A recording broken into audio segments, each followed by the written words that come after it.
মাঠ চাই মাঠ চাই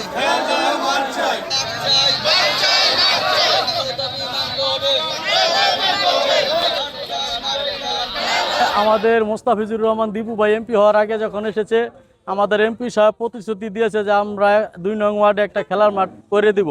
যদি খেলার মাঠ করে দিতে হয় সরকারের কাছে আমাদের একটাই আবেদন যে সরকারি যে খাস জমি আছে সেখানে যেন আমাদের একটা খেলার মাঠ হয়।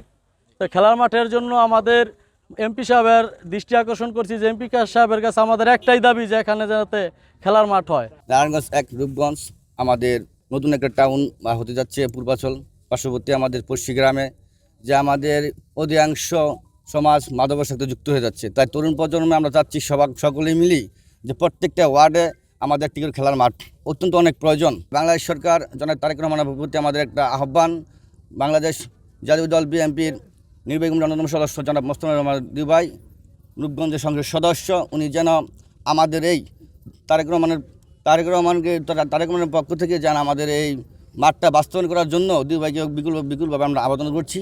আপনারা সবাই জানেন যে আমাদের বর্তমান যুব সমাজ অধিকাংশ ছেলেপেলার এই মাদকের সাথে জড়িত।